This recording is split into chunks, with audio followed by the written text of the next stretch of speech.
Shalom, shalom. Bless us with peace. Shalom, shalom. Aleichem shalom. Shalom, aleichem. Bless us with peace. Shalom, shalom. Shalom, shalom. Shalom, shalom. Shalom, shalom. Shalom, shalom. Bless us with peace. Bless us with peace. Shalom, shalom. Shalom, shalom. Aleichem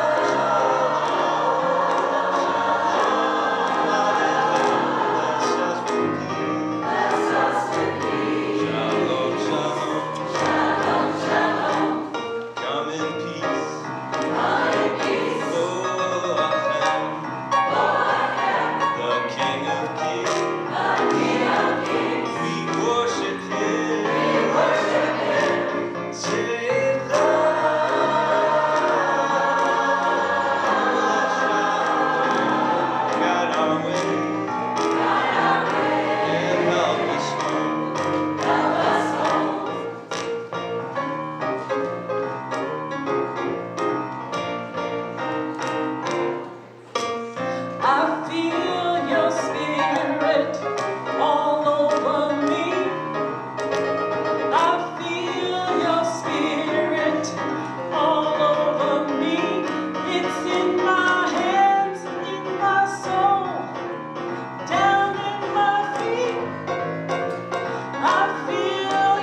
Welcome, everybody. It is so good to see you here. I'm Kendra Vera-Brookeisen. I serve here as the spiritual leader of Temple Emanu-El, and I'm delighted to be joined on the bima by our rabbinic intern, Ramona Strick, who's here with us.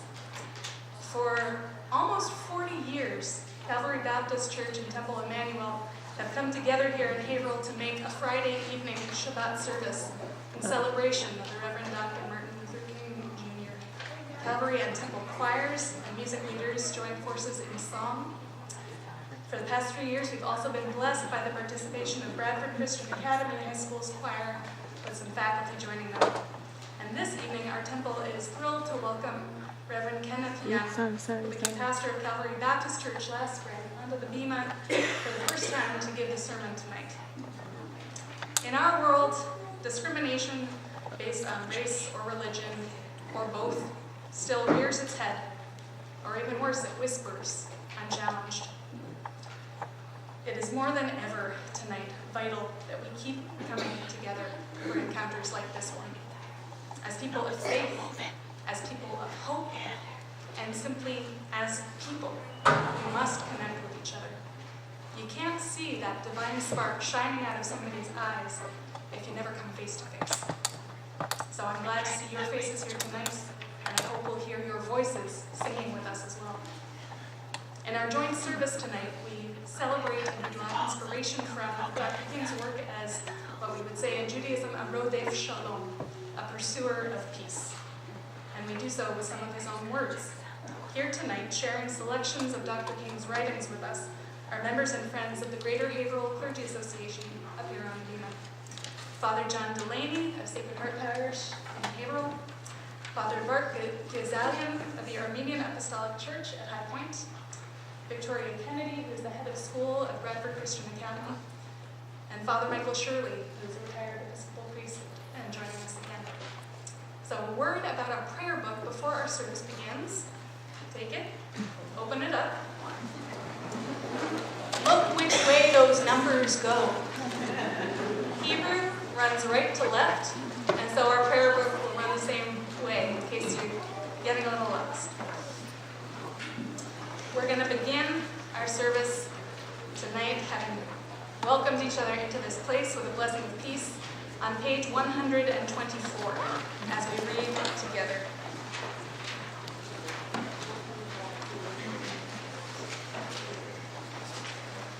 May the door of this synagogue be wide enough to receive all who hunger for love, all who are lonely for friendship. May it welcome all who have cares to unburden, thanks to express, hopes to nurture. May the door of this synagogue be narrow enough to shut out pettiness and pride, envy and enmity. May its threshold be no stumbling block to young or straying feet. May it be too high to admit complacency, selfishness, and harshness. May the synagogue be, for all who enter, the doorway to a richer and more meaningful life. And now it's my pleasure and joy to welcome up as President of the Merrimack Valley Chapter of the NAACP and music minister at Calvary Baptist Church, Joe DeVoe.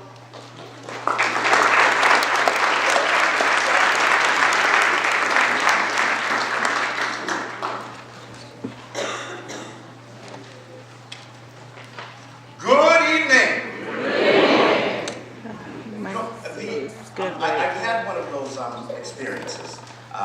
My name is Joe DeVoe. I'm the president of the Merrimack Valley branch of the NAACP, and I bring you greetings. I've had experience in the last few weeks that has changed my perspective. Our theme this year is leading the fight for equality. Now, my wife had a health issue. She had an epidermoid cyst that was pressing on her brainstem. And so she had to have brain surgery. And when the doctor told me all about it, he said she's had this since utero. So as we were going through this, I was thinking about all the things that I do. I'm the busiest man in the world. No one is more busier than me. And I'm saying, Lord, you know, at church, I might have to pull back. I'm the president of the Merrimack Valley Branch NAACP. I'm going to have to pull back. I might have to take a family leave from my 9 to 5. And I'm driving to North Attleboro. I do some training out there. And on the way, I was having my little pity party. And the Lord said 3 things to me. He said, Joe, I got this. Trust me and lead where I place you. And he kept saying it to me. He kept saying it to me. And so I'm driving up there. Well, you know, I got to do this tonight. Joe, I got this. Trust me. Lead where I place you. So this whole thing has now changed my perspective. I look at Martin Luther King differently. He was a family man. He was a pastor. He led the civil rights movement. He had all these things. He had threats against his life. And I'm sitting there going, how did he do it? It's because I know the Lord kept saying, Martin, I got this. Trust me. Lead where I place you. So that is, now for the whole year, we are talking about leading where he placed you. You are here for a reason. It's not happenstance. Now, NAACP absolutely needs help. But there's help that's needed in other places. And I know you're busy. There might be someone that's even busier than me. Okay, yeah. That's unbelievable. I know. But, you know, lead where he places you. Now, we need your help. The NAACP needs your help. We have a breakfast. I hope to see you physically there. I hope that you'll help us financially. But guess what? We need co-leaders in this fight for equality. So I have made a promise. No matter what's going on, I don't care if the government's gone crazy, I'm going to believe God's got this. I trust him, and I'm going to lead where he places me. I hope you will join us in this fight, not just tonight. See, you started by being here. That encourages all of us. But there's a fight for the rest of the year and beyond. So I'm asking you, join us. If it's not the NAACP, please join something that shows that you believe a Father in heaven's got this, and that you trust him, and that you're going to lead where he places you. God bless you.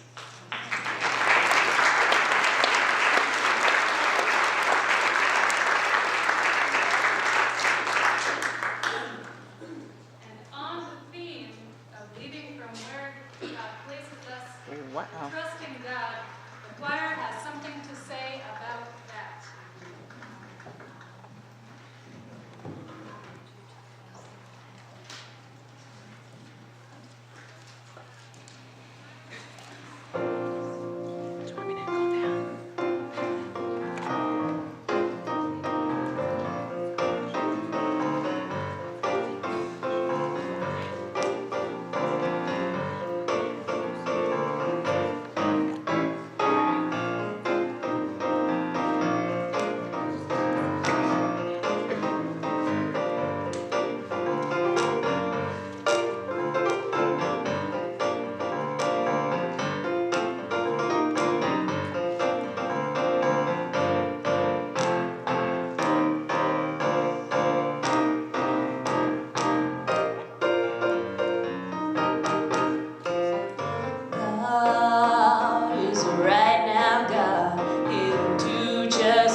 Welcome, everyone. So tonight we join together as we also bring in Shabbat, the Sabbath, the day of rest. And it's a moment for us, and I'm busy. I'm definitely not as busy as Joe, but we're all busy. And Friday night, the beginning of Shabbat, is the time to leave all that busyness behind, to take a break from being humans doing, to just become humans being. And we do that, we bring in Shabbat with the lighting of the candles. And all of us tonight together are here to raise the divine sparks, as the cantor spoke about. And we do that first by blessing the light. And when the moment comes, you'll know when it is. I'll say it's time to bring in the light. Feel that light, that beautiful presence of Shabbat, a remembrance of creation and God's presence in the world. I'm trying not to. So please rise if you're able.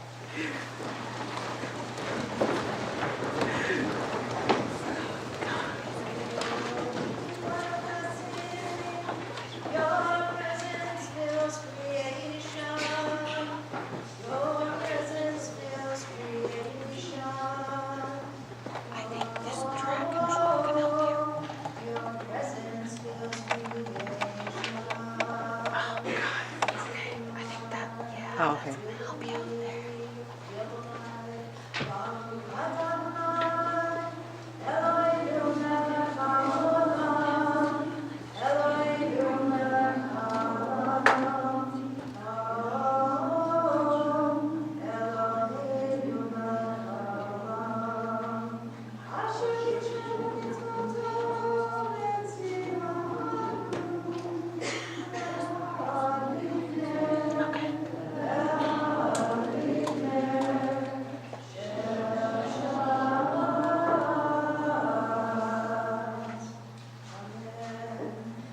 Take a moment and just greet the person next to you with words of greeting and blessing. Shabbat Shalom.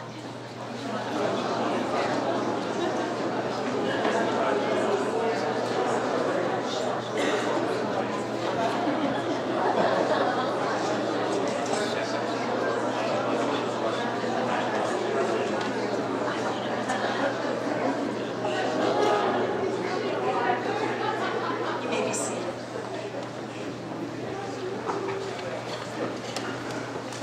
We're going to be led in the Shabbat, this transitional moment as we begin our dive into the night of a Shabbat service, led by Phil Flackout, and the text is on page 144.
the King's words will be made by Vicki Kennedy, head of Bradford Christian Academy.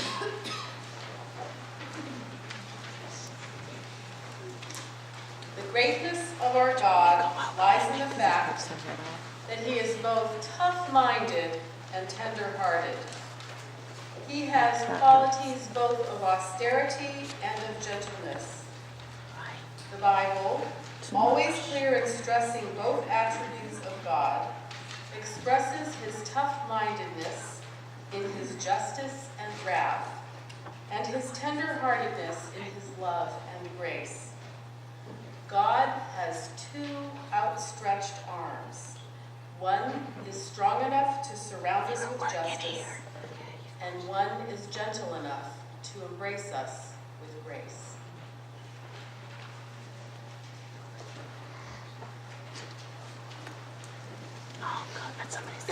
We're going to begin to welcome the divine into this space, and to each one of us with the words that are printed at the top of the inside of that folded paper that we saw at first reading it. And so we hope we'll be joined by your voices as we sing a welcome.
seated. The second reading will be offered by Father Bart Fizali.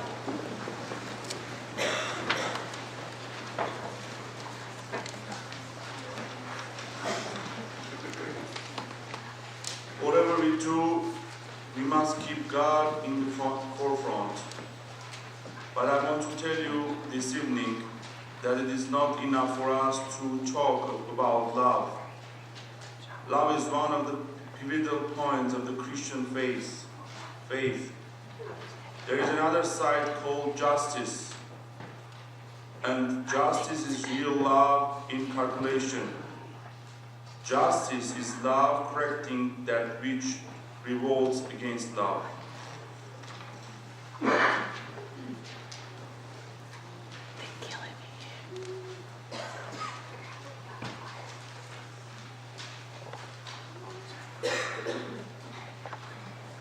On page 150.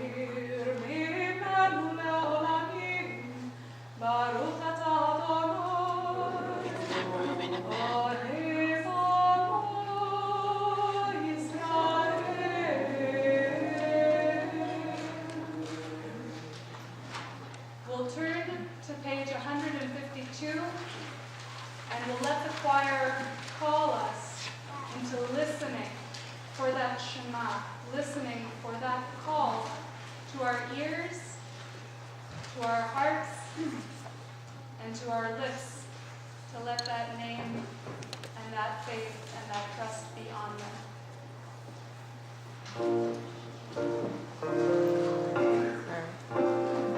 I'll get the guys this time.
This is the Shabbat, known as Shabbat Shira, where in the Torah tomorrow we will read the story of the parting of the sea when we go out from Egypt into freedom.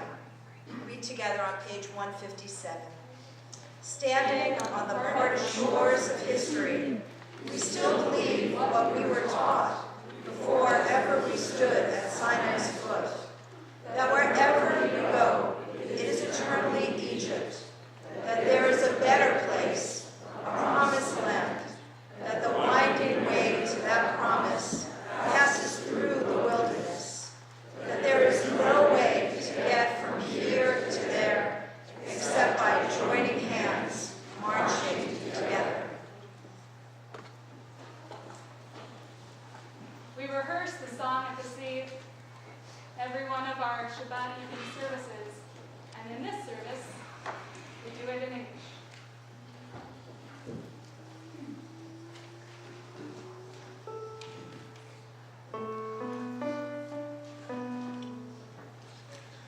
Oh, we are crossing the Freedom River, hear it calling.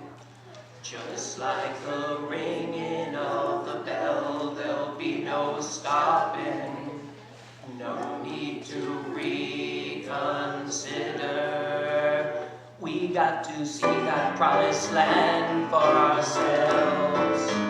Oh, we are crossing the Freedom River, hear it calling. Just like the ringing of the bell, there'll be no stopping. No need to reconsider. Got to see that promised land for ourselves.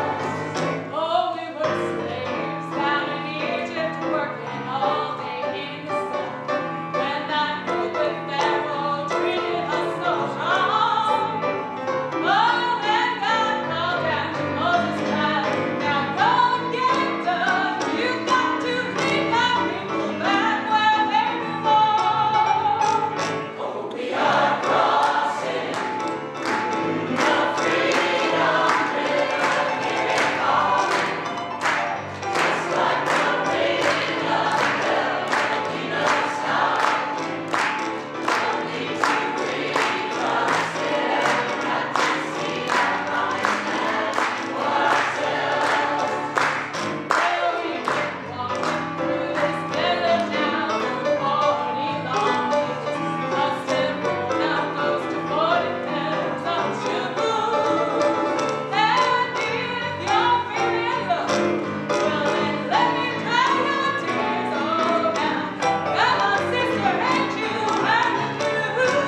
there's a midrash, there's a story in the Talmud, one of the earliest compendiums of rabbinic study and commentary on our sacred text. And it retells this story of the Israelites crossing on foot to freedom between walls of water, and behind them, the Reed Sea comes crashing down on the Egyptians that pursue them. And it's said in the Talmud, in the name of Rabbi Yochanan, that God's ministering angels, who every day sang songs, praised the divine, wanted to sing their songs, just like Noah. They wanted to praise God, they wanted to glorify God. And as those Egyptians struggled in the waters, God hushed them. God said, the work of my hands is drowning in the sea. What do you want to praise? So even towards oppressors, even in the very birth pangs of liberation, God shows and God demands a powerful compassion from us. Father John Delaney is going to give us our third reading. All right, going to the podium.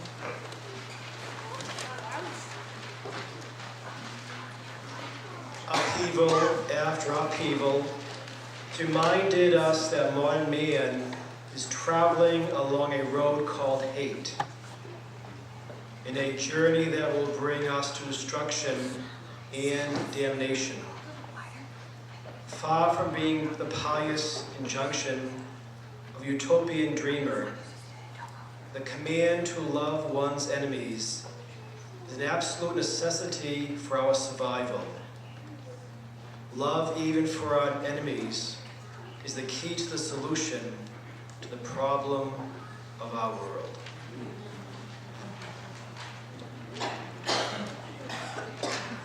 BCA's choir and faculty now is going to give us a song which in the flow of our Jewish liturgy is in the place of prayer we call a hashkivenu, a wish that even in turbulent moments, turbulent times, when the dark of night comes down and we're not sure what's going to happen on the other side of that night, that we be sheltered and guarded by the divine spirit.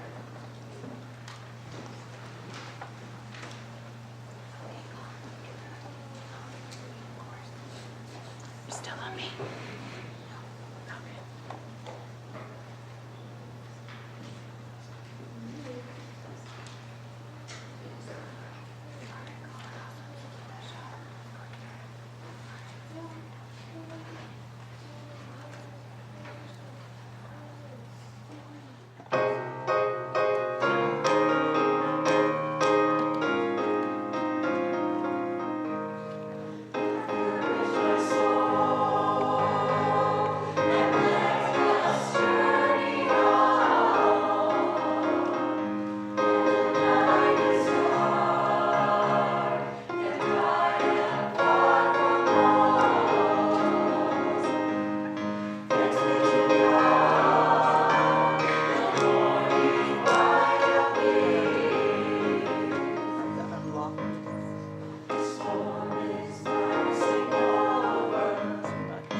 page 162 in our prayer books.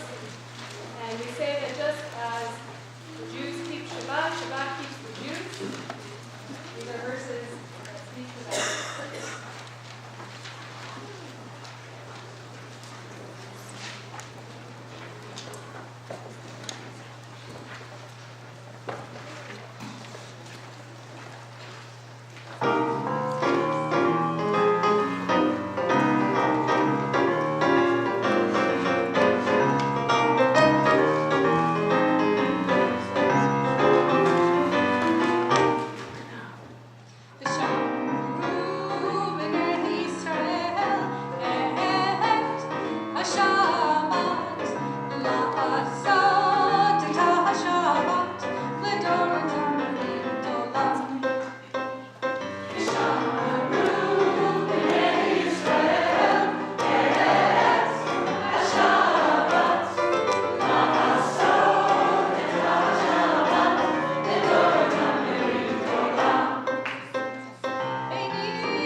Reverend Dr. Martin Luther King Jr.'s Christian faith was central to his work for justice and for human dignity.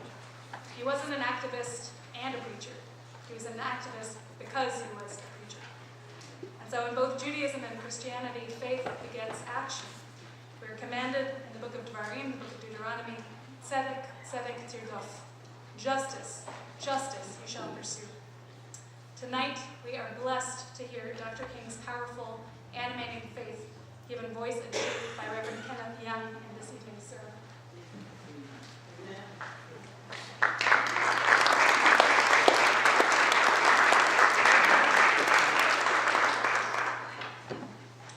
Amen. Let us pray. God, we thank you for allowing us to come together. We thank you, Father, for allowing us to come into this sacred space. We pray that your Holy Spirit would guide us, that you would walk alongside of us. Lord, allow them to hear you and not me. Lord, remove me. Use me as your vessel.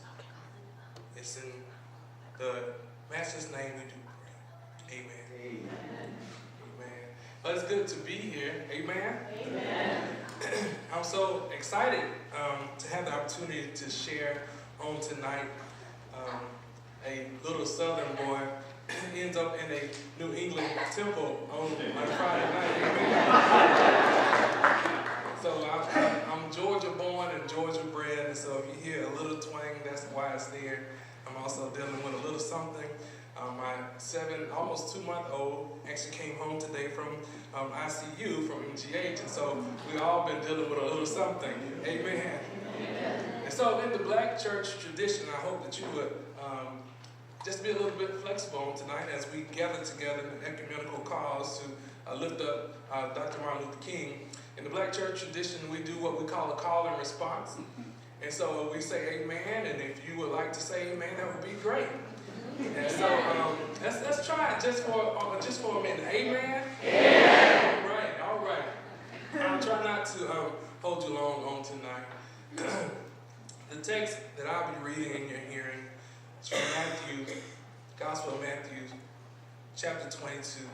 I want to read the whole passage, but I really want to lean in verse 39. Beginning at verse 35, Matthew chapter 22, it reads like this. And one of them, a lawyer, asked him a question to test him. Teacher, which is the great commandment in the law? And he said to him, you shall love the Lord your God with all your heart, with all your soul, with all your mind. This is the great and first commandment. And a second is like it. You shall love your neighbor as yourself. On these 2 commandments depend all the law and the prophets. For a few minutes, I'd like to speak from this title, Love is All We Need. Love is all we need. So again, in our tradition, we would turn to our neighbor. If you don't mind, please turn to your neighbor. Say, neighbor, love is all we need. Amen.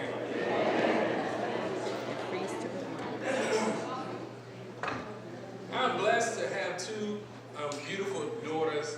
As I said briefly, Zion is almost 2 months old, and JL, our oldest, is 2 years old. They are both giving us a run for our money. Literally, they have taken all of our money. For instance, it seems like going to run a simple errand to Target always turns into an opportunity for JL to get a treat or something. I can recall going to the store to get something for the house. She ends up looking through books and getting a book by the Beat Bugs. The book has a small guitar attached to it. It's a sing-along, so she presses buttons and sings the songs that is being played. Now, I recall her pressing one button and the song came on, and I'm not familiar with this song. All I could hear in the back of the car on our way home is that love is all you need.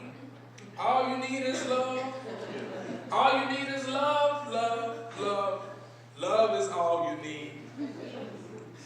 My sweet pea, exactly. My sweet pea, JL, starts singing, all you need is love. And then later on she says, all you need is love, Daddy. Daddy, love is all you need. I began to think and ponder and think on where would we be if we lived by this simple Beatles lyric, all we need is love. It seems as if we have an absence of love in America. It seems as if love has left the building.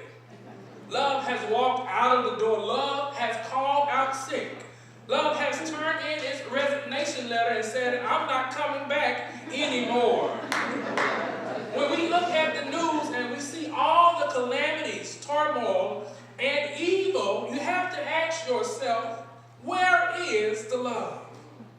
Where is this love that we are supposed to feel here in America?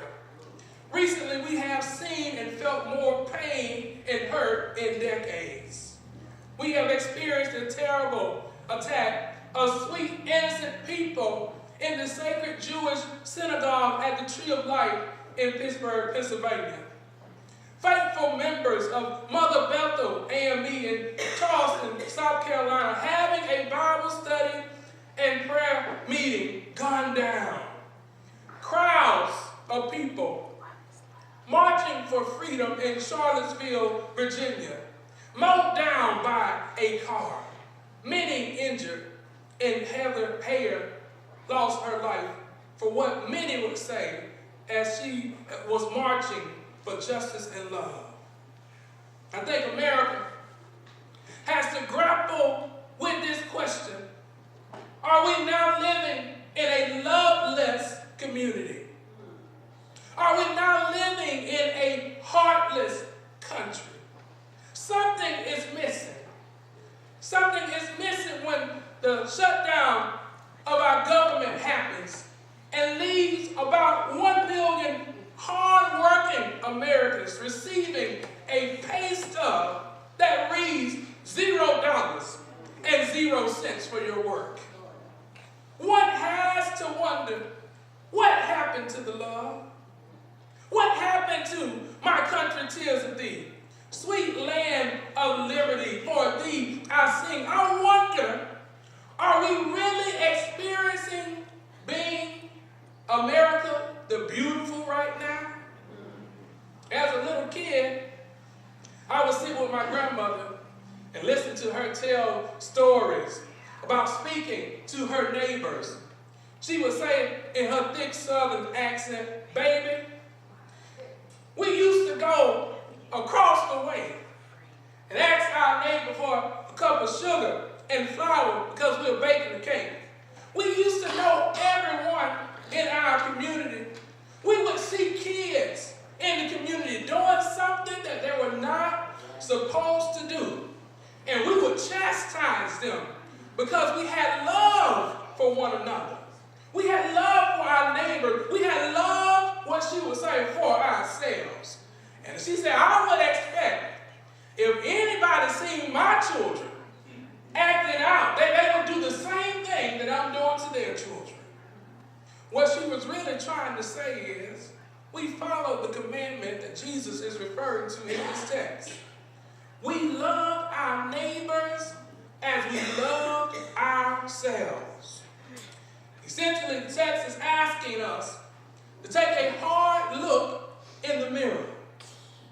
If you would make sure that that person that you're looking at in the mirror has food, shelter, and clothes, you should make sure everyone has the same opportunity to get food, shelter, and clothes.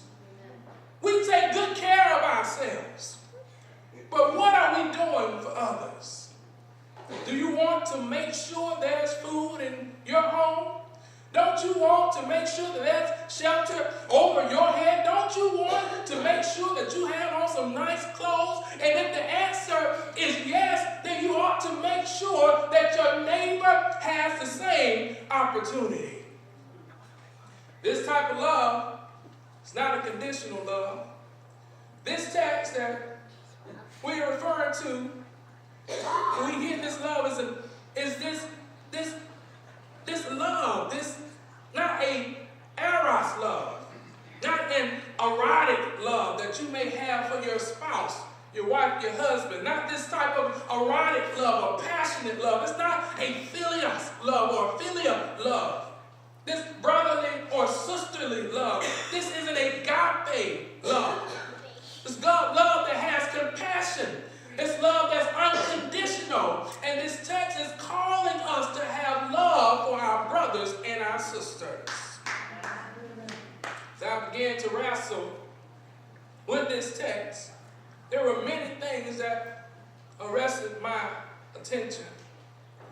I believe the main thing was this: either we are selfish or we practice self-hate. We are all striving to be what God has called us to be. It's one thing: either we are selfish or we practice self-hate. We follow this commandment. One has to ask the question, if you would live in that area, why is it okay for someone else to live there? Recall working with my grandmother in a restaurant. She would say, baby, if you wouldn't eat it, don't you serve it to anybody else. If you wouldn't put that piece of chicken, those vegetables in your mouth, why would you give that to someone else? Essentially what she was saying is that you ought to have so much respect for yourself that you would give that same respect to someone else. If you wouldn't live in a crime-infested community, why are you silent about seeing others live there? If you wouldn't send your child to a failing school, why are you silent about seeing others fall through the crack at failing schools? If you would live in a community that had food deserts and they never got an opportunity to smell a fresh orange or peach, why would you allow others to live in that type of place? All I'm saying is, if we love ourselves, we would speak out and speak up about the atrocities we see every day, because love won't allow us to be silent.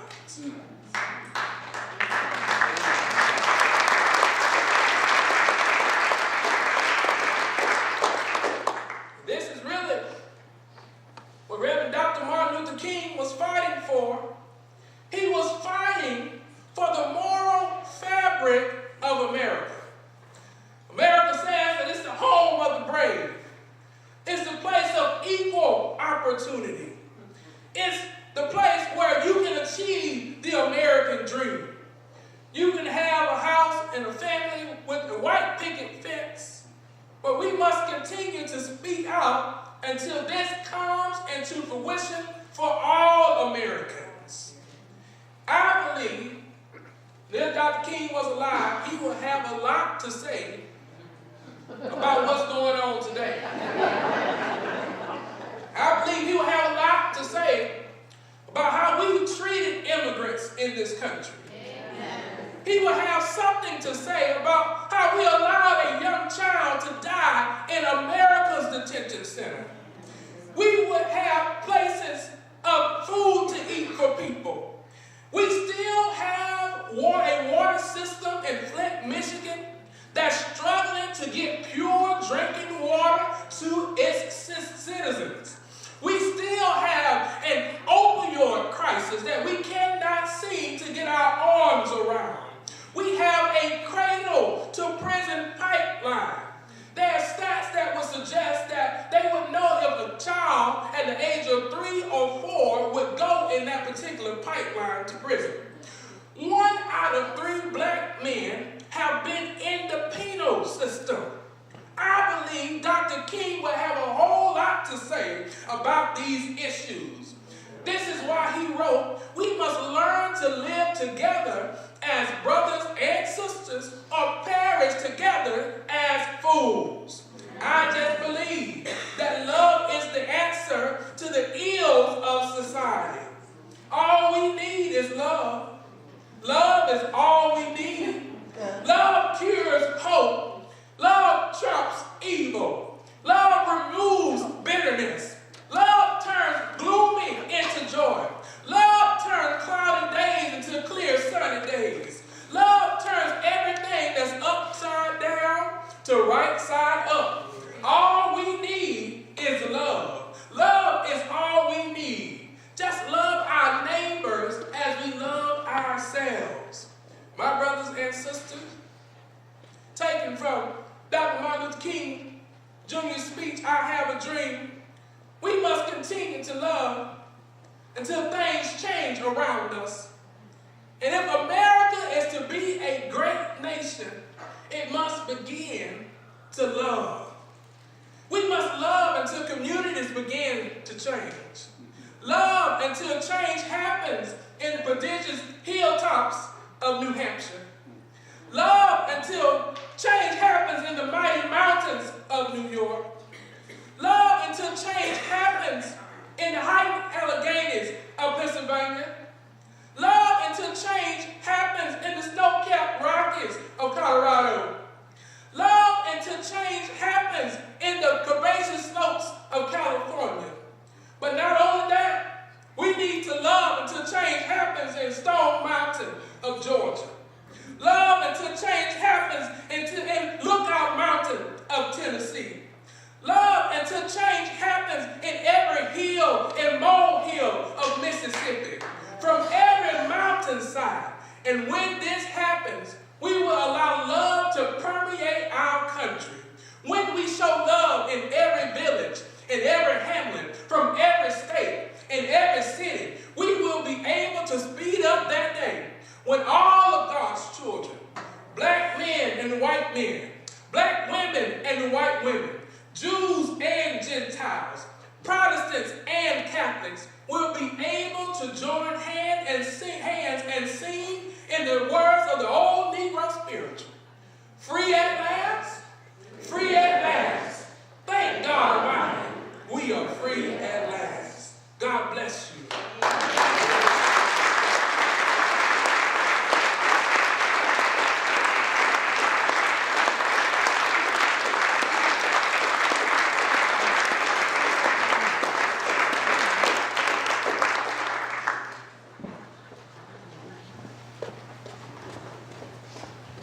They say Judaism is a religion that loves words, but I don't have a whole lot of words after that. What I do have is a ritual for us to engage in together. We're going to make kiddush. We're going to bless a cup of wine. We're going to invite Shabbat, that rest that is the fullness of known love into ourselves. So please turn to page 123. And I'll invite all the clergy here up on the Nina and take a cup and make kiddush. Oh, that's a nice word.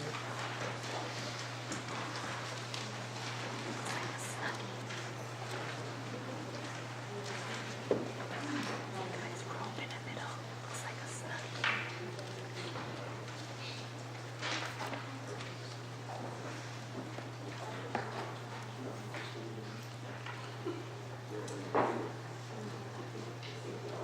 I know.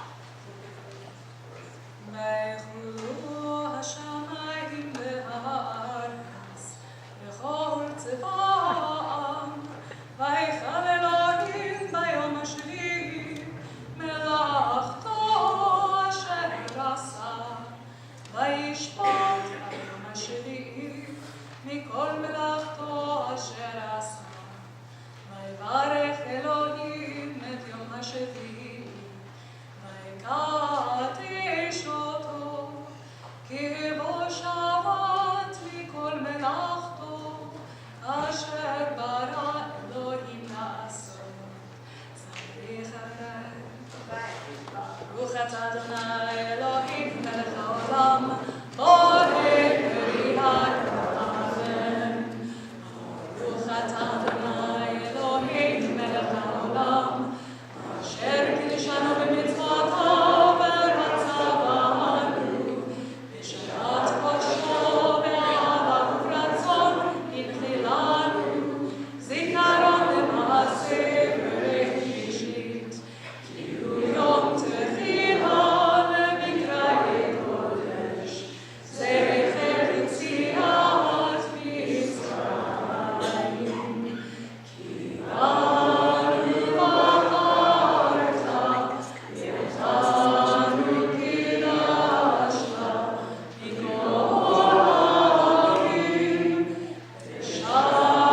Father Michael up for our fourth reading.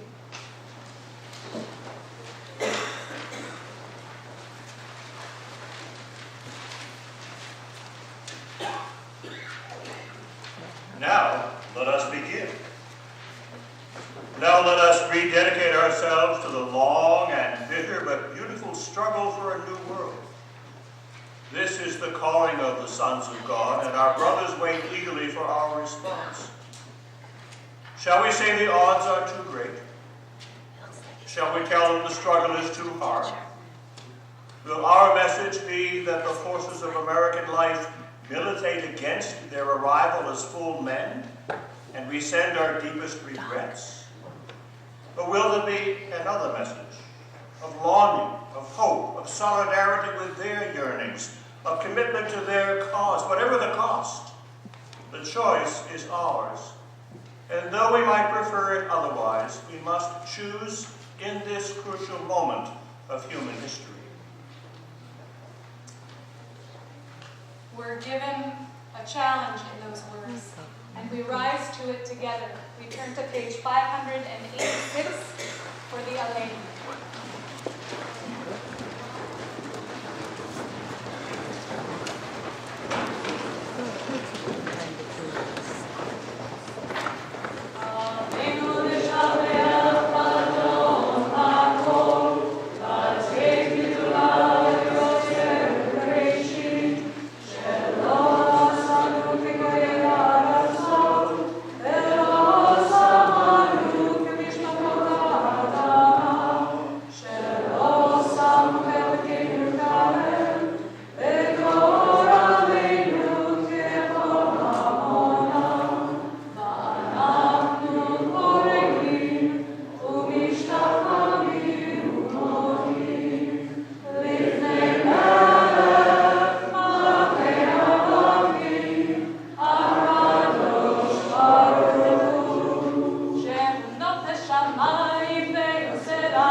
Please be seated. On that day, God will be one, and God's name will be one. The choir is going to do a little musical midrash, a little musical expansion on that day.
our services, we celebrate those who are here with us. And we also take a moment to think of the people who can't be with us, people who have died either recently or at this time and years before. So we turn to page 598 for the Kaddish Yatom, the mourner's Kaddish.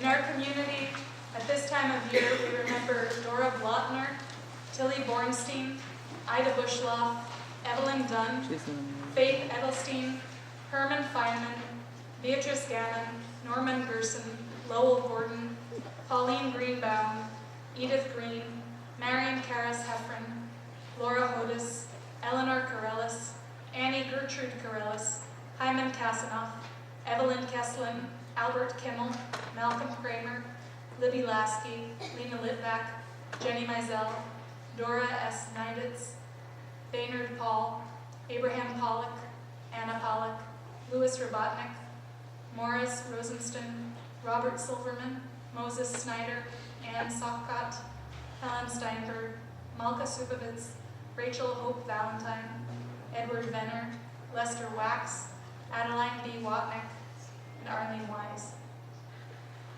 If there's somebody else you're thinking of tonight, either to hold in your heart or if you want to speak their name aloud, just murmur it.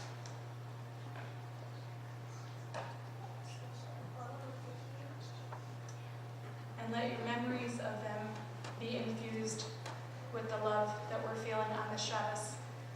If you're in mourning, if you're recalling somebody's anniversary who is dear to you, or if it's your custom to rise and speak Kaddish standing, please do. Page 598.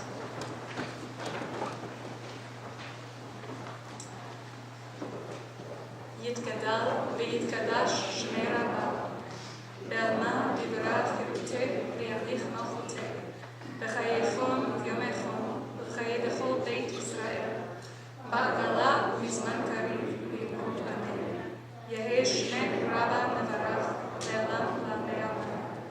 יתברך וישתבח ויתפאר ויתרומם ויתנשא, ויתהדר ויתעלה ויתהלל, שמך בקדושה ובריחו.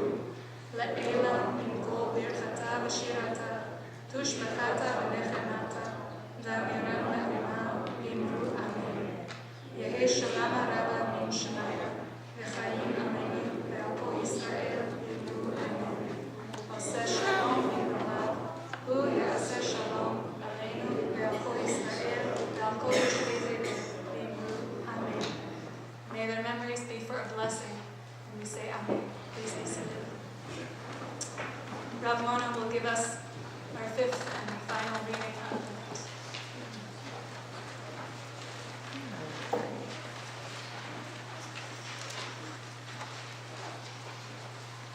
We will not build a peaceful world by following a negative path. It's not enough to say we must not wage war. It is necessary to love peace and sacrifice for it. We must concentrate not merely on the negative expulsion of war, but on the positive affirmation of peace.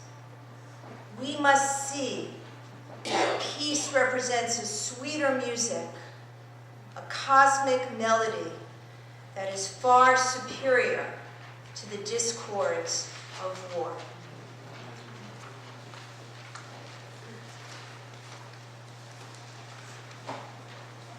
There are many people to thank who came together to make this service. I want to thank all of the clergy up on the bima here with me, Pastor Young, Father Gazalian, Father Delaney, Mona, Father Michael Shirley, Vicki Kennedy. I want to thank Lauren Stevens, also who's the principal of BCA High School and who's singing with the choir tonight. I want to thank all of the choirs, our Temple Emanu-El Makela, BCA's high school choir, directed by Gina McGowan, who prepared them so beautifully, and Calvary Baptist Sanctuary Choir. I want to thank Matt Caruso, BCA's Director of Performing Arts, who helps coordinate the involvement of the school in the service. Temple Emanu-El member David Fisher, who played guitar so beautifully for 2 songs tonight in his recording. The incomparable, unequaled, never sleeping music minister Joe DeVoe.